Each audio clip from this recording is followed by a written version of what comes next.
Assalamualaikum warahmatullahi wabarakatuh.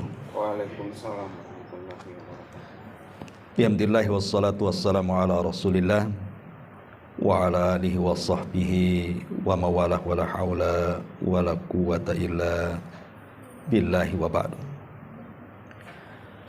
Alhamdulillah, segala puja dan puji hanya milik Allah subhanahu wa ta'ala. Salawat dan juga salam senantiasa kita hadiahkan kepada Rasul kita Nabi besar Muhammad sallallahu alaihi wa ala alihi wasallam.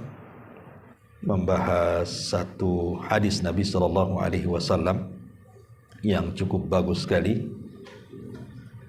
Hadis ini dikeluarkan oleh Imam Al-Bukhari dan juga Muslim dari Abi Sa'id Al-Khudri Ibn Malik Ibn Sinan radhiyallahu anhuma.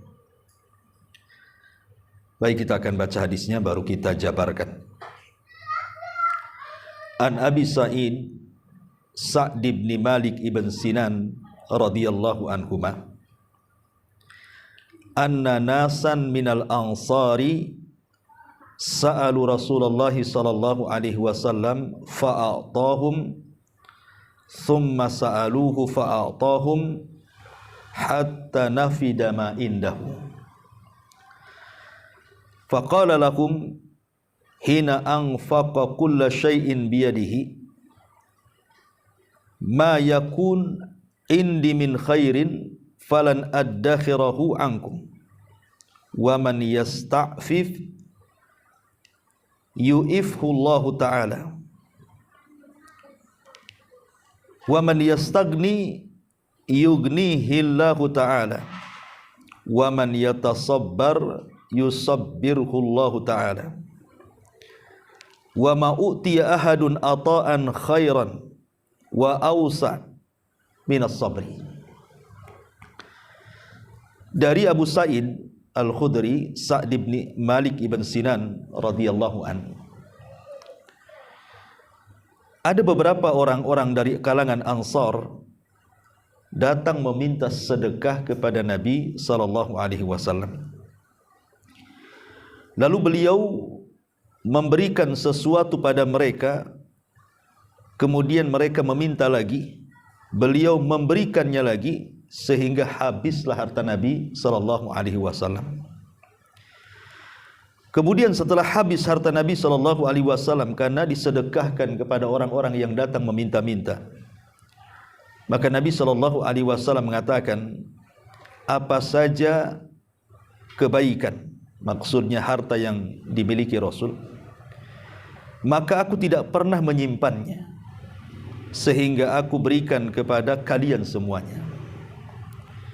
Kemudian Rasul SAW berwasiat, barang siapa yang menjaga diri dari meminta-minta pada orang lain, maka akan diberikan kecukupan oleh Allah Subhanahu wa taala. Kemudian kata Nabi sallallahu alaihi wasallam, dan barang siapa yang merasa dirinya cukup, artinya cukuplah Allah yang ada padanya tanpa harus bersandar kepada manusia, maka Allah Subhanahu wa taala akan berikan kekayaan pada hati dan jiwanya. Kemudian Nabi juga mengatakan, dan barang siapa yang berlaku sabar, maka akan dikaruniai kesabaran oleh Allah. Kemudian di ujung hadis Rasul mengatakan, tidak ada seorang pun yang dikaruniai satu pemberian yang jauh lebih baik dan lebih luas dibandingkan kesabaran. Hadis ini disepakati Bukhari dan Muslim. Taib, kita jelaskan satu hadis ini karena hadis ini bagus sekali untuk kita jadikan renungan bagaimana harus menjalani kehidupan di dunia ini. Ma'asyiral muslimat, ibu-ibu yang dimuliakan Allah Subhanahu wa taala. Di sini ada 3 poin yang ingin saya jelaskan berdasarkan poin-poin yang dijelaskan Nabi sallallahu alaihi wasallam. Pertama, bicara soal hukum meminta-minta. Kemudian yang kedua, bicara soal iffah, menjaga kehormatan. Dan yang terakhir yang kita akan bahas adalah bicara soal kesabaran. Ini 3 poin yang dirangkum dalam hadis Nabi sallallahu alaihi wasallam tentang hukum meminta-minta, kemudian menjaga kehormatan dari dosa, kemudian berlaku sabar. Kita kupas satu persatu.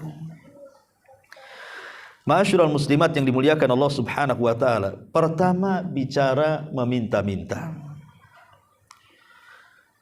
Ada sebuah syair Arab yang mengatakan, la tas'alanna bani Adam hajatan wasalil ladzi abwabuhu la tuhjab. Allahu yaghdabu in tarakta su'alahu wa bani Adam hina yas'alu yaghdabu. Penyair Arab mengatakan, janganlah kalian meminta kepada anak Adam sebuah kebutuhan, tapi mintalah kepada zat yang pintunya tidak pernah tertutup. Maksudnya Allah. Allah akan murka apabila kita meninggalkan dan tidak meminta kepadanya. Tetapi Bani Adam justru akan marah kalau kita selalu meminta. Syair ini sangat bagus sekali, karena di permulaan dia mengatakan jangan pernah meminta-minta kepada manusia, karena sebaik apapun manusia itu ada batasnya, Bu. Sehari, 2 hari, sebulan, 2 bulan, mungkin kita datang ke rumahnya pinjam uang untuk sebuah hajat dan kebutuhan. Boleh jadi masih dikasih itu. Kalau yang sekali 2 kali minta kan masih dikasih, Bu. Apalagi kasihan kan, mungkin dia orang susah gitu ya. Pasti dikasih. Kecuali bakhil kan, Bu ya. Tetapi sedermawannya orang, kalau hari-hari datang minta, apa enggak emosi, Bu? Pasti emosi lah, bukan? Masa hari-hari datang untuk pintu minta duit, minta beras, minta ini, minta itu. Pasti manusia itu, baik-baik manusia pun pasti akan jenuh tuh. Asik kamu lagi. Ya, mintalah ke tempat lain, asik kesini terus. Pasti akan marah kita kalau dimintai terus tuh. Tetapi Allah Subhanahu wa taala berbeda. Kalau kita tidak meminta kepada Allah, justru Allah marah tuh. Itulah bedanya kita dengan Allah tuh. Kalau Allah tidak diminta, justru marah. Kalau kita sering diminta, kita pula emosi. Itulah manusia seperti itu. Makanya kenapa sampai Nabi SAW mengatakan, lau ta'lamuna ma fis su'ali ma masya ahadun ila ahadin yas'aluhu syai'an. Kalau orang itu tahu dosa di balik meminta-minta itu, pasti orang tidak mungkin meminta-minta. Kalau orang tahu dosanya, pasti orang nggak mungkin minta-minta. Tapi karena orang itu tidak tahu dosanya, seolah-olah minta-minta itu sudah jadi profesi dia, ya nyantai saja. Makanya sering saya nasihatkan, Bu, kalau di jalan-jalan di lampu merah tuh, Bu, ada orang yang meminta-minta, lihat orangnya. Kalau nampak orangnya sehat, tenaganya kuat, masih muda, jangan dikasih, Bu. Mungkin bahasa saya tuman itu orang kayak gitu tuh. Harusnya kan kerja. Apalagi di Batam, alhamdulillah kerja apa saja bisa kok. Makanya saya kadang-kadang, Ibu tahu waktu manusia silver tuh. Ada pula manusia silver di Batam. Itu kan masih muda-muda, Bu. Bahkan kalau saya lihat matanya merah itu kan. Itu merah kenapa? Ya kita kan jadi bersuudon bukan berhusnudon ya kan. Karena kadang-kadang waktu zuhur pun mereka masih dandan seperti itu. Kapan sholatnya? Orang kayak gitu tuh. Mata sampai merah-merah. Ya kita mungkin berjangan-jangan untuk mabok. Kita tidak tahu juga kan gitu. Oke lah untuk kebutuhan. Apa dengan seperti itu? Meminta-minta. Kan ada pekerjaan yang lebih mulia bekerja. Entah jadi tukang bangunan, entah jadi cuci piring di warung, Entah jadi apa, banyak alhamdulillah di Batam ini lowongan pekerjaan, saya kira tidak sulit. Hanya orang malas saja yang mencari kerja itu, tidak mau kerja itu. Makanya kenapa Islam itu melarang tidak boleh meminta-minta. Islam itu hanya boleh atau membolehkan meminta-minta itu dalam 3 perkara saja. Selain 3 perkara tidak boleh. Dan itu dijelaskan dalam hadis Qabisah. Ya, di mana Nabi SAW mengatakan, ya Qabisah, innal mas'alata la tahillu illa li ahadi thalathin. Wahai Qabisah, meminta-minta itu haram kecuali dalam 3 perkara saja. Kalau dalam 3 perkara boleh. Apa itu? Rajulun tahammala hamalatan fahallat lahul mas'alatu hatta yusibaha thumma yumsika, wa rajulun asabathu jaihah ihtajat malahu fahallat lahul mas'alah hatta yusiba kiwaman min aishin au qala sidadan min aishin, wa rajulun asabathu faqatan hatta yakuma thalathatun min dawil hija min qaumihi laqad asabat fulanan faqatan fahallat lahu al mas'alatahu hatta yusiba kiwaman minal aish. Apa kata Rasul? Wahai Qabisah, sesungguhnya meminta-minta itu haram, tak boleh, kecuali bagi salah satu dari 3 kelompok. Pertama, orang yang memikul beban tanggungan yang berat di luar kemampuannya, maka dia boleh meminta-minta sekedarnya saja. Lalu setelah dia cukup, dia berhenti. Yang kedua, orang yang tertimpa musibah yang menghabiskan seluruh hartanya, maka dia boleh meminta-minta sampai dia mendapatkan sekedar kebutuhan hidupnya. Dan yang ketiga, orang yang tertimpa kemiskinan sehingga tidak ada orang yang menolong dia. Ketika ada 3 orang yang menjadi saksi dia orang miskin, maka boleh dia meminta-minta sampai dia melepas kehidupan miskinnya. Jadi begini, Bu, orang itu dilarang meminta-minta dalam Islam, karena bagaimanapun tangan di atas lebih baik daripada tangan di bawah. Begitu kaidahnya, ya. Tetapi Rasulullah SAW itu hanya mengizinkan kepada 3 kelompok. Kelompok yang pertama, memang dia, Allah Subhanahu wa Ta'ala takdirkan dia hendak menolong orang. Mungkin ada saudaranya kelilit hutang, akhirnya dia habiskan kekayaannya hanya untuk membayar hutang saudaranya. Akhirnya jadi miskin dia gara-gara nolong orang. Jadi miskinnya itu gara-gara nolong orang. Nolong saudaranya, hutangnya banyak, akhirnya selaku saudara kita bantu sampai kita jual rumah, jual mobil, hanya ingin membantu saudaranya. Rupanya Allah takdirkan pula usaha kita jatuh. Miskinlah kita gara-gara nolong orang. Lah, orang yang seperti ini boleh meminta-minta, tetapi hanya sekedarnya saja sampai usaha dia bangkit dan dia bisa mencari nafkah lagi, baru dilarang meminta-minta. Ini satu.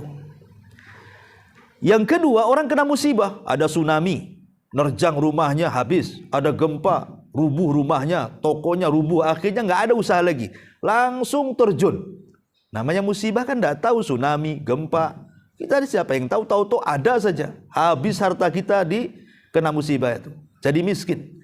Itu boleh meminta-minta, tetapi hanya sekedarnya saja sampai dia bangkit, betul-betul bangkit, maka tidak boleh minta-minta. Atau yang terakhir, orang miskin, umpamanya janda usianya 70 tahun, sakit-sakitan, tidak ada yang nolong dia, maksudnya dari keluarganya, dia hidup sendiri. Kemudian orang-orang sini mengatakan memang dia orang miskin, kasihan, maka disuruh kerja pun tak mungkin, udah tua, sakit gitu ya. Maka orang seperti ini boleh meminta-minta. Hanya 3 orang ini yang boleh minta-minta. Selain 3 orang ini tidak boleh. Itu kata Nabi SAW. Makanya ada perkataan bagus dari Al-Imam Ahmad ibn Hanbal rahimahullah ta'ala. Jadi Imam Ahmad ini ditanya soal hukum meminta-minta. Apa kata beliau? Idza lam yakun indahu ma yughaddihi wa yu'ashshihi. Orang kalau memang tidak ada yang bisa dimakan, baik makan pagi, makan siang atau makan malam, memang gak ada yang bisa dimakan. Ya. Maka yang seperti ini menjadi darurat, boleh meminta-minta hanya untuk mengganjal perutnya saja. Walaupun kata Imam Ahmad, seandainya dia tidak meminta-minta dalam kondisi seperti itu, maka itu lebih baik, dan dia harus yakin pasti Allah akan memberikan rizkinya kepadanya. Walaupun tidak minta-minta. Contoh nih, satu kisah. Ya. Jadi satu hari Imam Syafi'i dengan Imam Ahmad ini, Imam Syafi'i dengan Imam Malik. Itu kan guru sama murid tuh. Imam Malik gurunya, Imam Syafi'i muridnya. Kemudian keduanya berselisih pendapat tentang satu hukum, di mana Imam Syafi'i itu mengatakan bahwa rizki itu harus dicari. Kata Imam Syafi'i, rizki itu harus dicari. Tapi Abu Hanifah mengatakan nggak perlu rizki itu dicari, kata Abu Hanifah. Kenapa? Karena sudah dicatat. Tanpa dicari pun rizki itu pasti akan datang. Itu pendapat Abu Hanifah. Berdebatlah dua ulama ini, guru sama murid ini. Kata Abu Hanifah, rizki nggak usah dicari, nanti datang sendiri. Kata Imam Syafi'i, mana ada rizki datang sendiri, ya dicarilah katanya. Selesai berdebat, Imam Syafi'i pergi. Di tengah jalan Imam Syafi'i ini mendapati orang yang sedang memikul barang. Akhirnya kata Imam Syafi'i, wahai Tuan, mau nggak saya bantu mengangkatkan barangmu? Akhirnya diangkatlah barang sama Imam Syafi'i sampai ke tujuan. Karena Imam Syafi'i sudah berlaku baik mengangkat barang itu, akhirnya kemudian yang punya barang ini ngasih upah kepada Imam Syafi'i itu. Dari sini Imam Syafi'i ada hujah dalam hatinya. Tuh kan, kalau saya tidak bekerja ngangkatkan barang orang, mana mungkin saya dapat duit katanya. Nah, berarti Abu Hanifah ini nggak benar nih katanya. Imam Malik ini pasti nggak benar nih katanya. Masa orang nggak kerja dapat duit katanya. Datanglah dia kepada Abu Hanifah menceritakan soal upah yang didapat dan mengatakan, ya Imam, tadi saya ketemu orang ngangkat barang, saya angkatkan barang, tahu-tahu dia ngasih upah katanya. Tetapi saya ingin berbagi dengan anda wahai Abu Hanifah. Akhirnya diparoh tuh upahnya itu, dikasihkan kepada Imam Malik separuh, upahnya disimpan oleh Imam Syafi'i separuh.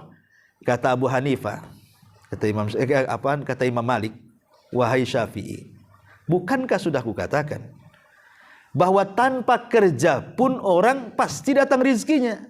Lah buktinya kamu ngasih saya duit katanya. Saya nggak ikut-ikut mikul kok katanya, tapi saya dapat duit juga katanya. Dari sini, ma'asyiral muslimat yang dimuliakan Allah Azza wa Jalla, yakin bahwa orang itu sudah ditentukan rizkinya. Orang yang meminta-minta itu karena nggak yakin aja sama rizkinya tuh. Kalau dia yakin sama rizkinya, nggak mungkin dia minta-minta. Makanya dalam Islam itu meminta-minta sungguh tercela. Bahkan nanti pada hari kiamat dia akan dibangkitkan, wajahnya tinggal tulang tanpa ada daging. Naudzubillah. Ya. Ma'asyiral muslimat yang dimuliakan Allah Subhanahu wa taala. Makanya ada satu kisah menarik. Hisham ibn Abdul Malik ini kan seorang khalifah, Bu. Hisham ibn Abdul Malik seorang khalifah. Dia haji.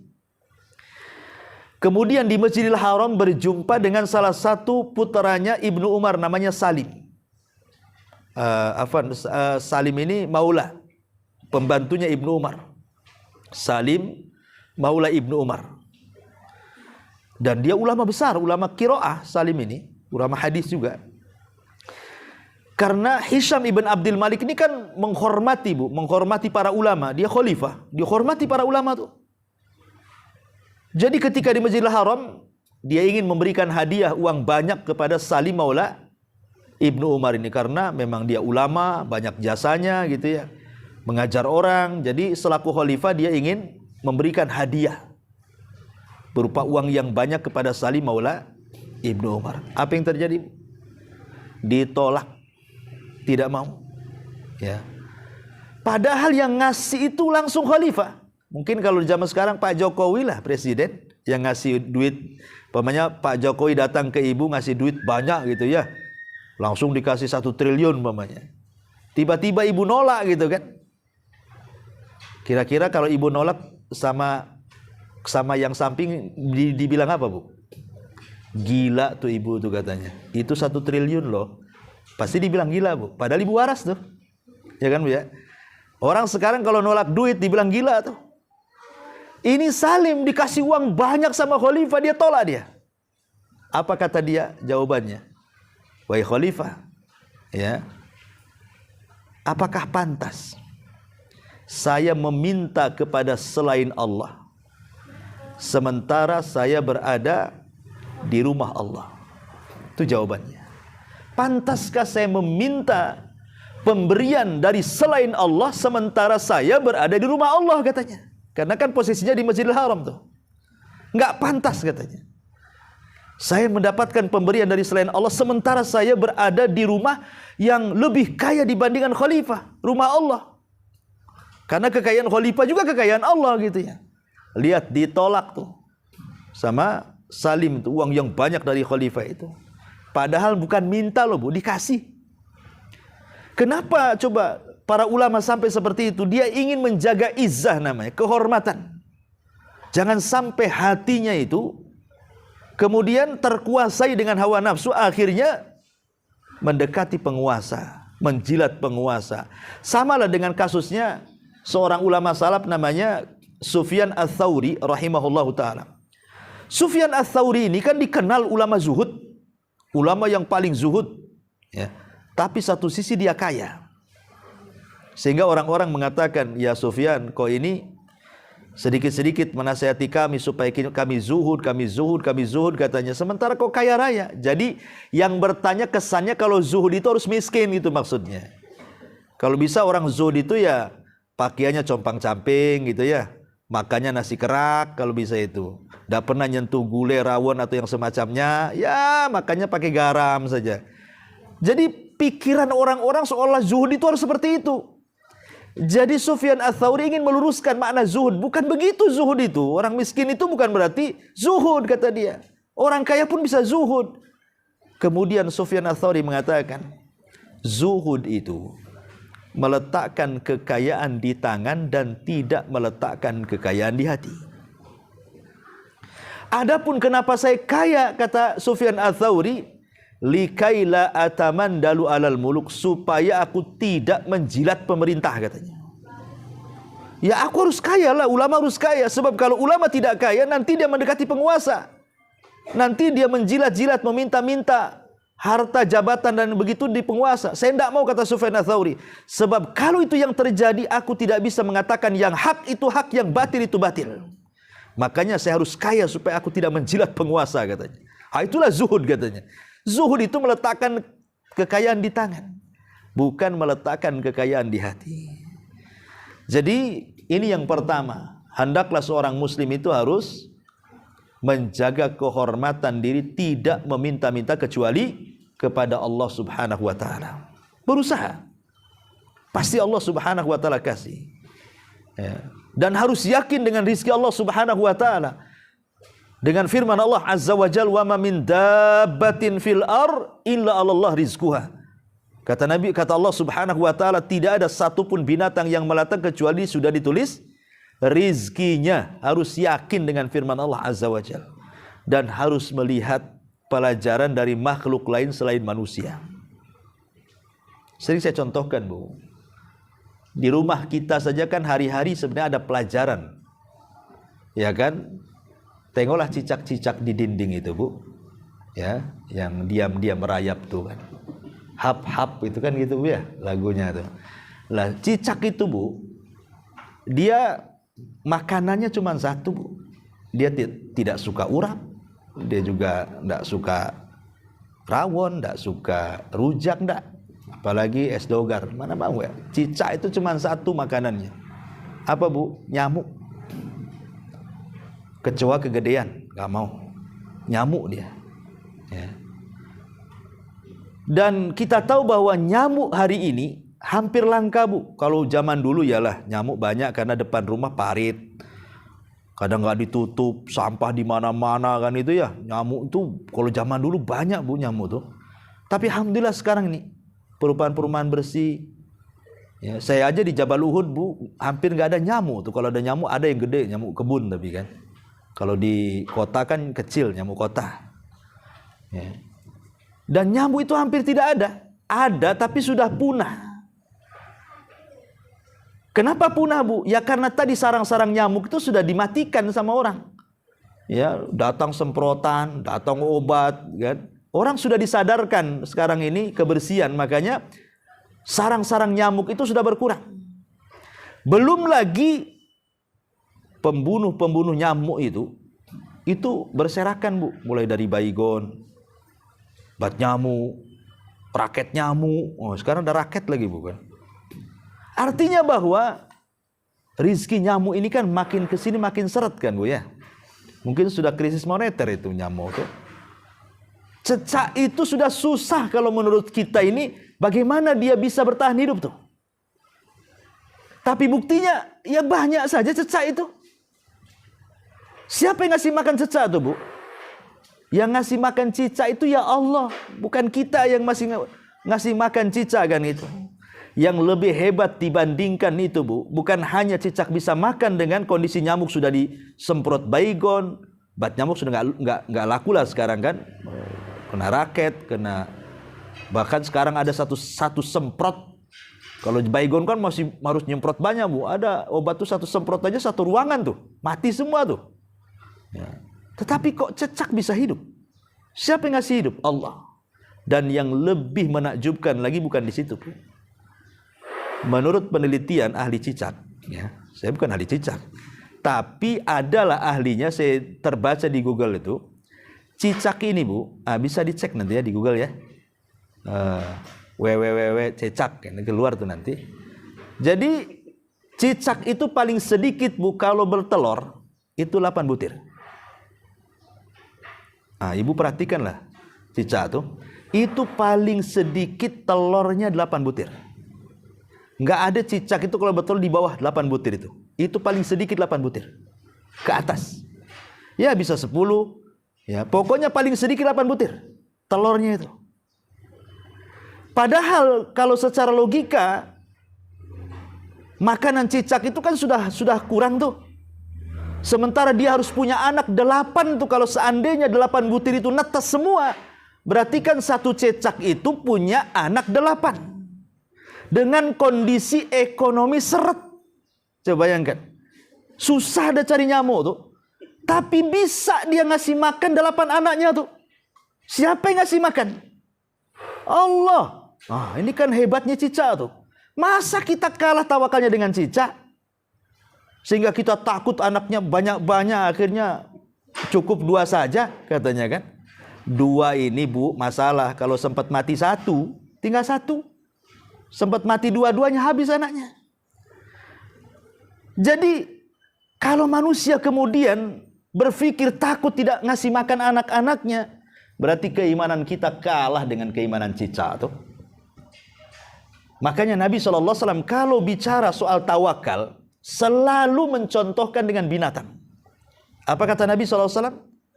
Lau antum tatawakkaluna 'ala Allah haqqa tawakkuli laruziktum kama yurzaqut thair. Kalau kalian betul-betul tawakal kepada Allah Azza wa Jal, kalian pasti akan diberikan rizki seperti Allah kasih rizki burung.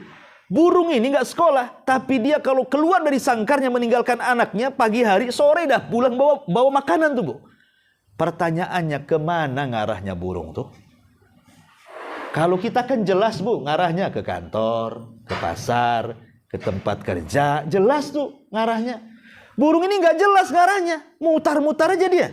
Insting dia saja, pokoknya ngendus di sana makan baru ke sana, ngendus di sini ada makan ke sini. Dia ikut insting saja tuh.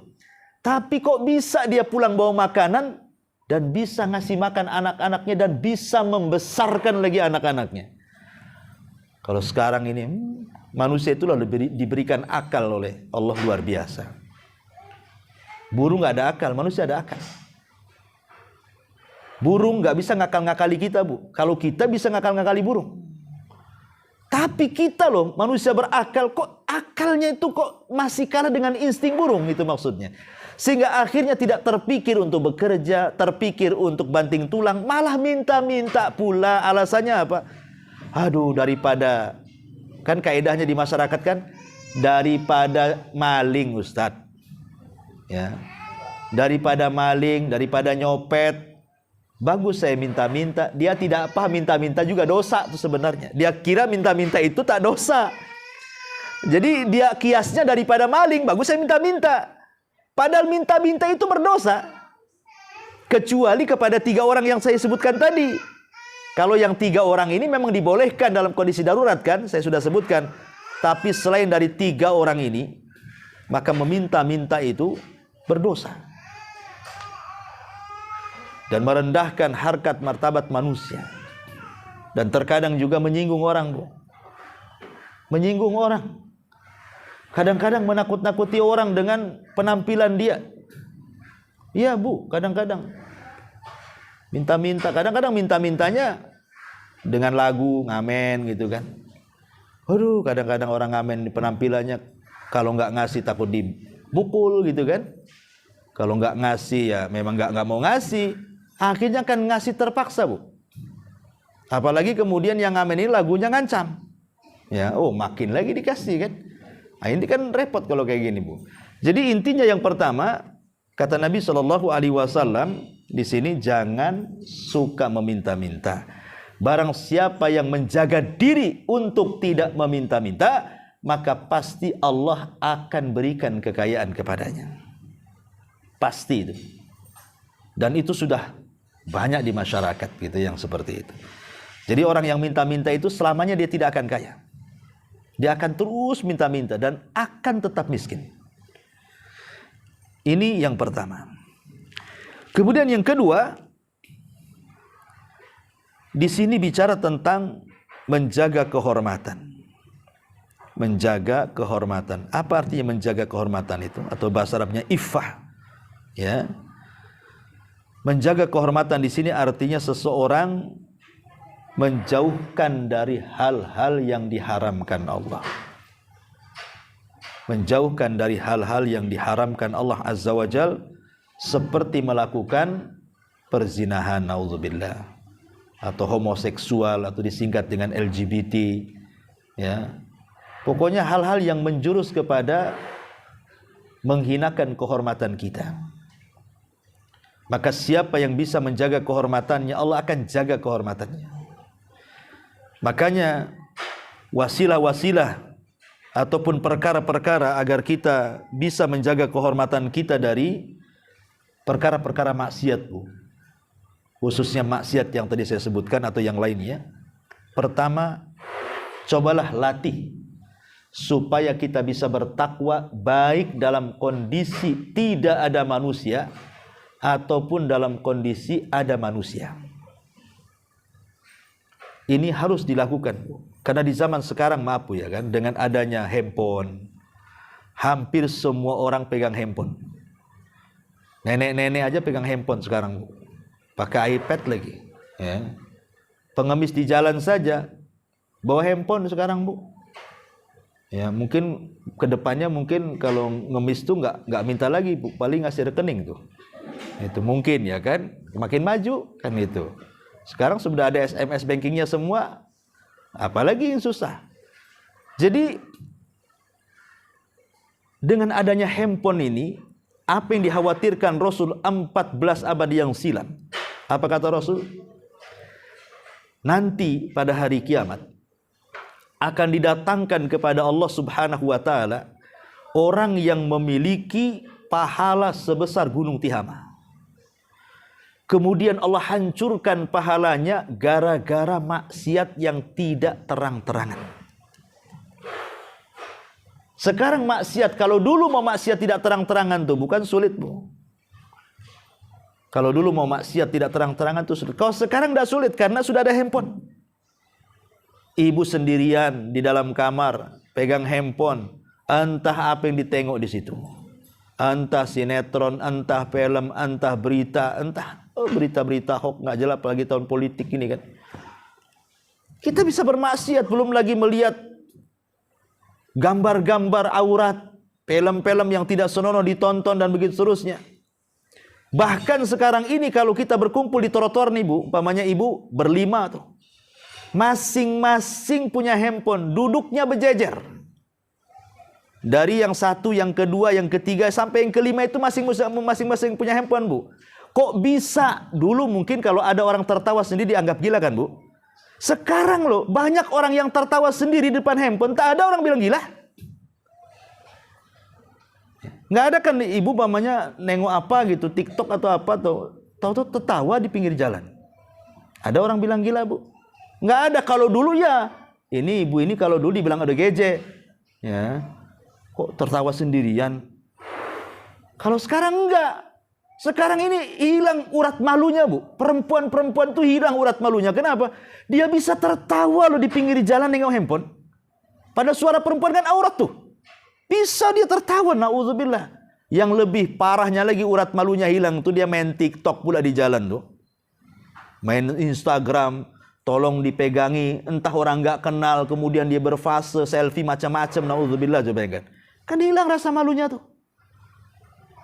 Itu di luar, bagaimana di dalam? Kalau sendiri-sendiri, rasa malunya di depan orang aja dah hilang, apalagi sendirian nggak ada orang. Maka handphone ini memang paling banyak menghilangkan pahala. Persis kata Nabi kan, nanti pada hari kiamat itu ada orang datang dengan segudang pahala sebesar gunung Tiamat, tapi hilang dengan maksiat sendiri-sendiri. Ini handphone ini bisa menghilangkan pahala kita, Bu.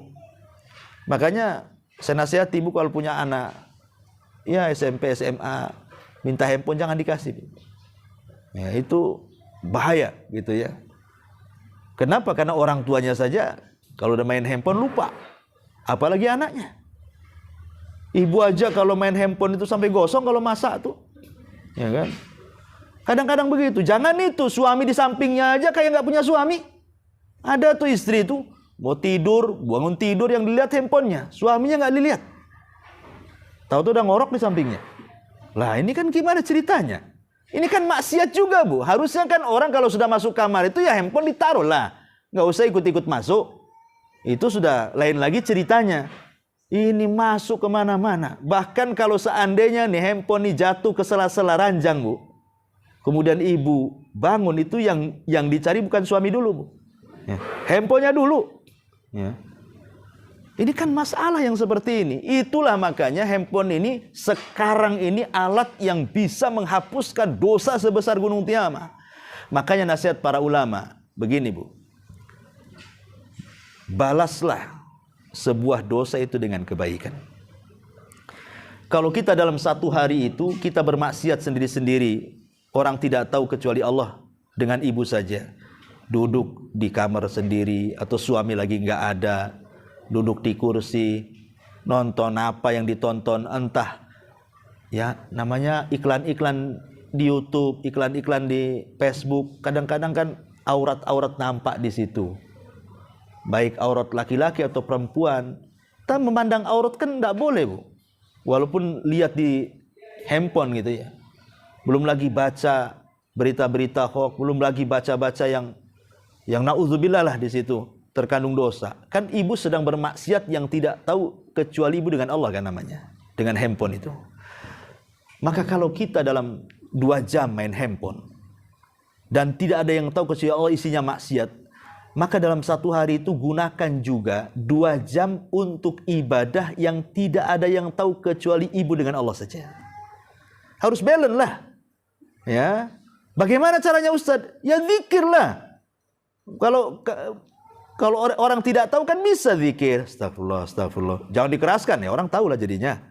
Ya cukup astagfirullah, astagfirullah. Kalau ada orang diam dulu, nggak ada orang astagfirullah lagi, atau zikir apa, atau masuk ke kamar baca Quran. Jadi samakan, kalau kita maksiat tidak terang-terangan 1 jam, maka kita beribadah 1 jam juga tanpa terang-terangan. Supaya apa? Kata Nabi SAW, wa atbi'is sayyi'atal hasanata tamhuha. Ikutilah perbuatan buruk dengan kebaikan, supaya kebaikan inilah bisa menghapuskan keburukan, kata Nabi. Ini yang pertama ya. Menjaga kehormatan itu adalah bertakwalah kepada Allah, baik dalam kondisi ada atau tidak ada orang. Kemudian yang kedua, berdoa. Penting berdoa ini. Ya, doa ini silahul mukmin. Makanya Nabi SAW senantiasa berdoa untuk diistiqomahkan dalam ketaatan. Kata Ummu Salamah, doa yang paling banyak dibaca Nabi itu apa? Ya muqallibal qulub tsabbit qalbi ala ta'atik. Wahai zat yang membolak-balikan hati, tetapkan hatiku di atas ketaatan kepadamu. Itu doa yang paling banyak dibaca Nabi. Pertanyaannya, mungkinkah Nabi itu dibolak-balik hatinya alias sesat? Mustahil lah, Nabi itu kan maksum. Tapi kenapa dia membaca doa seperti itu? Satu, untuk memberikan contoh kepada umatnya. Yang kedua, walaupun dia seorang Nabi, Nabi tetap khawatir. Kata Nabi kepada Ummu Salamah, ya Ummu Salamah, hati kita itu berada di jari jemari Allah. Allah bisa membolak-balikan siapapun sesat, siapapun dapat hidayah. Kalau Nabi takut kalau seandainya kemudian dia tersesat, padahal tidak mungkin seorang Nabi tersesat, harusnya kita lebih takut lagi. Makanya banyak-banyak berdoa ya kepada Allah agar kita jangan sampai masuk kepada fitnah maksiat tadi.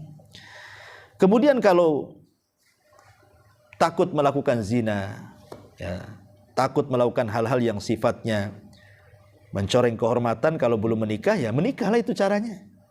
Ya, jadi ibu ini kalau punya anak, sudah anak-anak gadis, udah lulus SMA, suruh mondok tak mau, suruh ngaji tak mau, suruh kerja tak mau, maunya jalan sini, jalan sana, ya mungkin udah punya pacar, ibu tak tahu, maka obatnya kawinkan, Bu. Ya, cepat kawinkan saja, jangan lama-lama. Itu obat dia tuh. Kalau nggak dikawinkan, dia keluyuran terus itu. Kecuali dia mau belajar agama, mau teruskan ke pesantren, ya bolehlah agak telat-telat. Tapi kalau sudah ada alamat nakal nih, ya, sudah berani melawan orang tuanya, sudah suka dengan lawan jenisnya, itu obat terbaik, kawinkan saja. Segera kawinkan, ya, supaya jangan banyak lagi dosa yang dilakukan dia. Termasuk juga saddu adz-dzara'i, mencegah hal-hal sebelum terjadinya kerusakan. Kalau dengan melihat majalah bisa mengantarkan ke zina, maka bakar majalahnya. Kalau dengan ikhtilat kemudian mengantarkan kita kepada zina, maka jangan ikhtilat. Kalau memandang lawan jenis kemudian tertarik, tundukkan pandangan. Begitu. Kalau umpamanya nafsunya kuat, puasa. Ya, jadi berusaha hal-hal yang bisa menjerumuskan kepada merobek kehormatan diri sendiri, wasilah-wasilah itu harus dijaga. Kira-kira apa penyakitnya? Suka mandang orang, tundukkan. Syahwatnya tinggi, puasa. Kan itu ya. Nggak tahan kecuali ingin melakukan hubungan, nikahkan. Ya, supaya tidak berzina dan begitu seterusnya. Itulah pentingnya menjaga kehormatan, dan menjaga kehormatan ini banyak faedahnya. Yang pertama, masuk pada 7 orang yang akan mendapatkan naungan di hari yang tidak ada naungan kecuali naungan Allah. Salah satunya apa? Seorang laki-laki yang diundang oleh seorang wanita cantik, kemudian laki-laki ini mengatakan, saya takut kepada Allah. Yang kedua, Allah Subhanahu wa ta'ala akan memberikan jalan keluar pada setiap kesulitan yang ia hadapi. Karena ingat, Bu, kisah orang yang masuk ke dalam gua dan tidak bisa keluar. Ada 3 orang di zaman Bani Israel masuk ke dalam gua, tidak bisa keluar.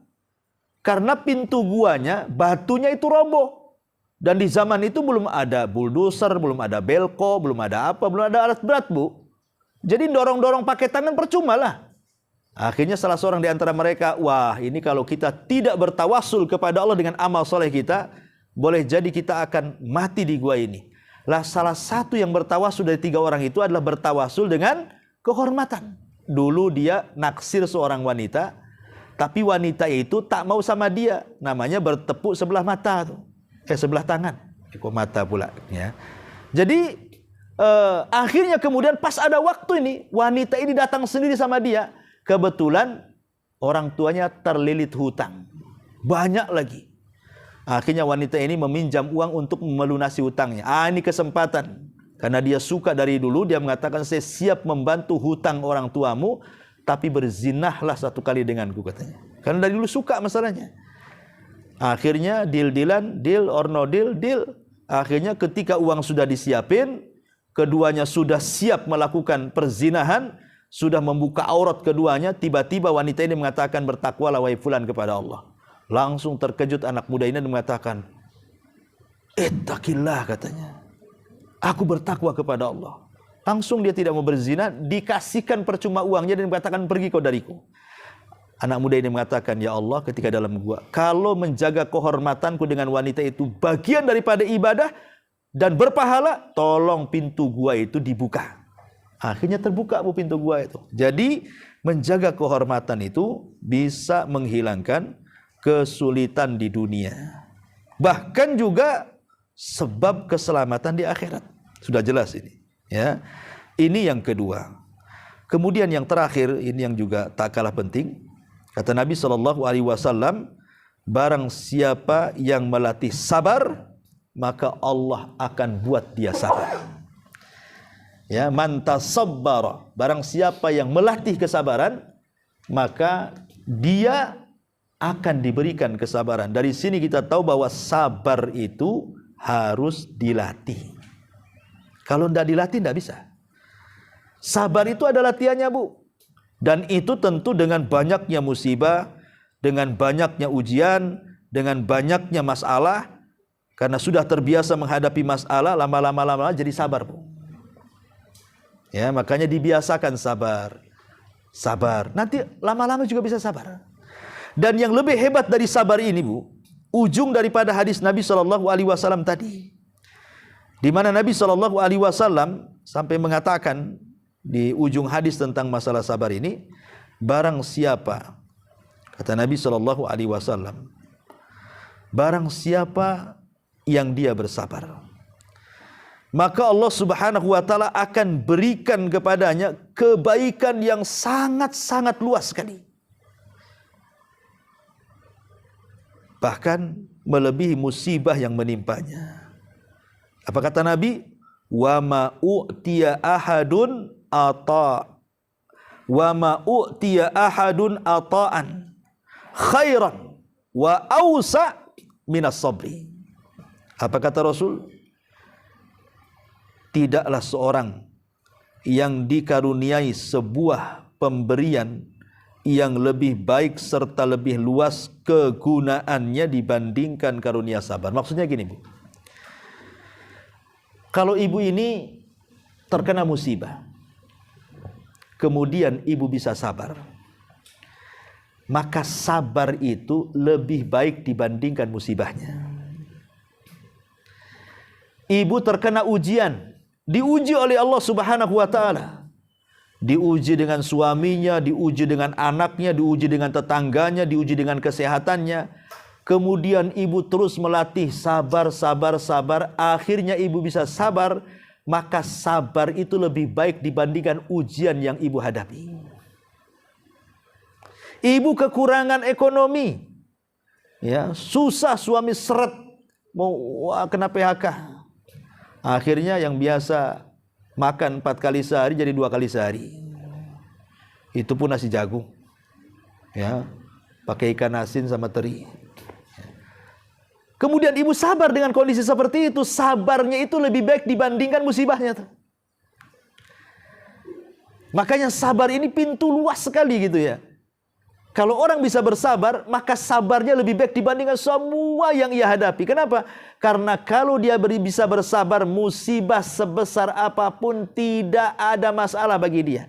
Dia sudah sabar, apa pula kan gitu. Nah, dari sini kata para ulama, lihat bagaimana indahnya sebuah kesabaran. Dan sabar itu kata ulama terbagi menjadi 3. Sabar saat menjalankan ketaatan, sabar saat menjauhkan diri dari kemaksiatan, dan sabar saat menghadapi qada dan qadar Allah Subhanahu wa taala. Ma'asyiral muslimat yang dimuliakan Allah Azza wa Jalla. Tapi saya ingin memberikan beberapa pelajaran dari sabar ini.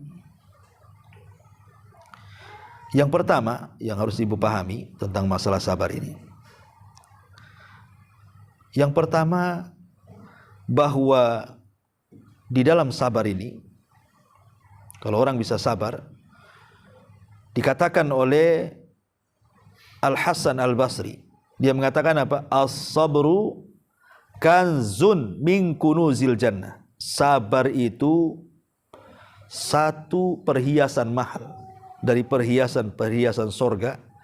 La yu'tihillahu illa liman akramahullah. Allah tidak akan memberinya kecuali bagi hamba yang Allah muliakan. Kalau hamba ini tidak diberikan kesabaran, berarti orang ini tidak dimuliakan tuh. Ketika orang bisa bersabar, berarti mafhumnya Allah sedang memuliakan dia dengan kesabarannya. Makanya kalau seandainya nih ada orang yang sudah bersabar, contoh saja sakit, ya, dia sudah berusaha mengobati, datang ke dokter, datang ke apotek beli obat, tapi juga tak kunjung-kunjung juga sembuh.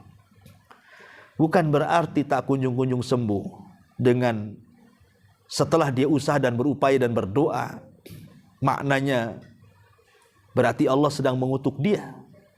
Sebab kalau tidak mengutuk dia, kenapa tidak disembuhkan? Padahal sudah upaya dan usaha sudah dilakukan. Jangan begitu cara berfikirnya. Karena ada orang-orang yang ketika sakit itu berfikir ke situ. Sehingga setan datang kemudian memberikan was-was, lebih baik aku mati daripada hidup. Aku sudah 2 tahun kayak gini terbaring, kasihanlah orang yang merawatku. Asli doanya ingin mati, ingin mati, ingin mati. Padahal Rasul melarang. Tidak boleh salah seorang di antara kalian itu berangan-angan ingin mati. Kenapa? Boleh jadi kalau Allah sembuhkan, dia bisa menambah amalannya. Atau kalau Allah tidak sembuhkan, tetapi Allah tidak wafatkan, berarti ada kesempatan untuk bertobat dari dosa-dosanya. Ya. Karena sakit ini penggugur dosa. Ada surga yang tidak bisa diraih dengan sholat, dengan zakat, dengan puasa, dengan ibadah-ibadah, perbuatan.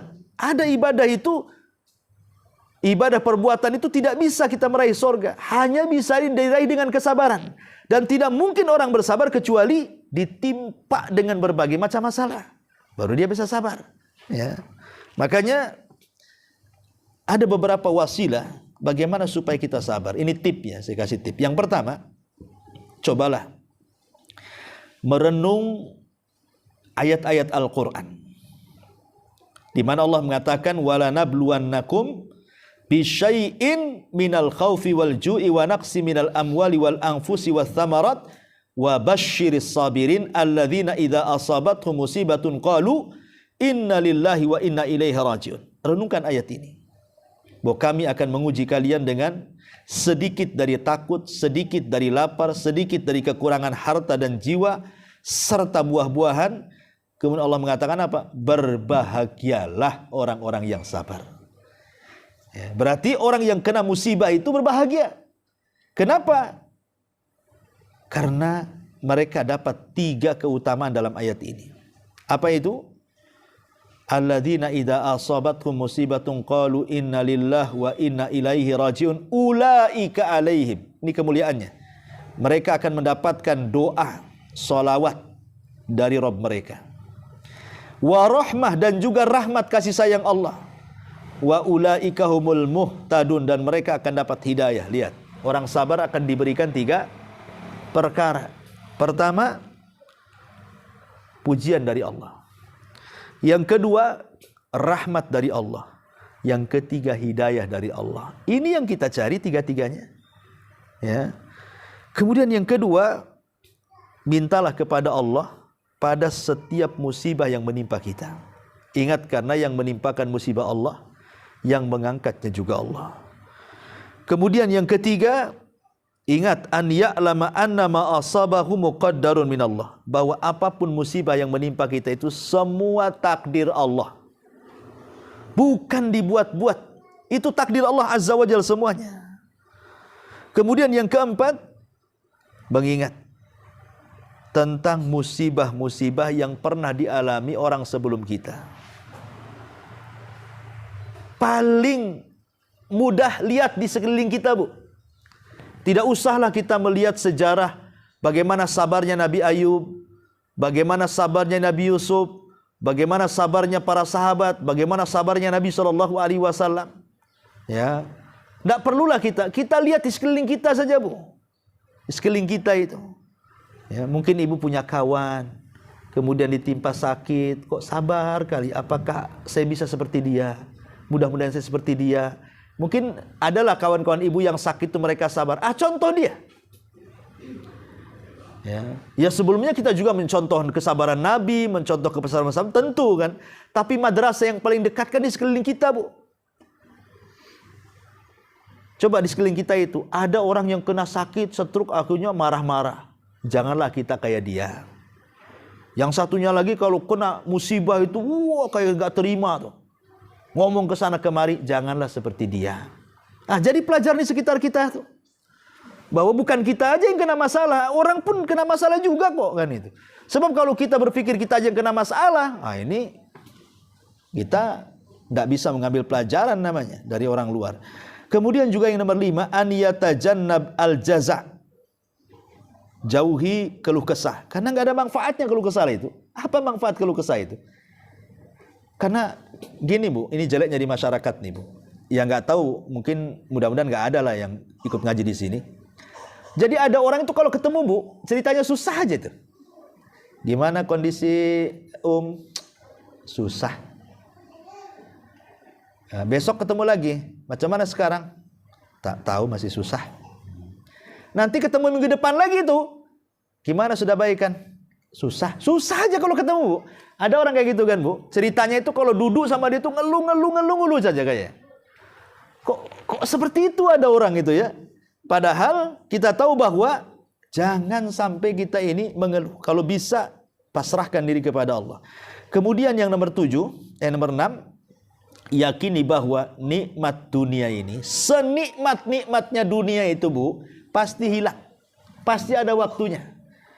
Buktinya artis-artis yang dulu mungkin idola ibu ya, tahun 60-an itu, sekarang coba Bu, lihat mukanya. Mukanya sudah nggak berbentuk, udah nenek-nenek, sebagian mereka udah pakai tongkat, sebagian mereka udah mati pun kan itu. Apa diidolakan? Nggak ada. Dunia ini sehebat apapun, orang kaya pasti akan tumbang. Pejabat ada berhentinya, orang sehat ada sakitnya. Tapi kehidupan sorga itu kekal abadi. Maka ingat, kalau kita kena musibah, maka bandingkan dunia dengan akhirat. Supaya tenang, maksudnya begitu ya. Kemudian juga agar mengetahui bahwa terkadang musibah ini ujian dari Allah Subhanahu wa taala, agar Allah tahu keimanan kita ini jujur ataukah tidak jujur. Kemudian juga supaya mengetahui bahwa peritnya dunia ini tidak seindah manisnya akhirat. Kemudian juga yang selanjutnya, agar dia menyaksikan boleh jadi musibah yang menimpa dia itu karena dosa-dosa yang pernah dilakukannya. Kita tidak tahu. Mungkin Allah sedang membersihkan dosa kita sehingga memberikan musibah. Kan kita tidak tahu. Ya. Atau kalau merasa tidak punya dosa dari kecil jadi orang baik, boleh jadi itu untuk mengangkat derajat dia. Bisa saja seperti itu. Dan begitu seterusnya pembahasan masalah sabar ini panjang ya Bu ya. Tapi inti daripada hadis ini mengajarkan kepada kita 3 poin. Yang pertama, jaga diri, mencukupkan kepada Allah, jangan menjadi orang yang meminta-minta. Yang kedua, jaga kehormatan dengan cara menjauhi hal-hal yang bisa mengarahkan kepada kemaksiatan. Dan yang terakhir, agar kita bersabar kepada Allah, sabar saat melaksanakan ketaatan, sabar saat menjauhkan kemaksiatan, dan sabar ketika menghadapi qada dan qadar Allah Subhanahu wa taala. Wallahu alam. Sampai di sini kajian hadis ini. Silakan kalau ada yang mau bertanya, kita buka tanya jawab sebentar. Ya, tafadhali.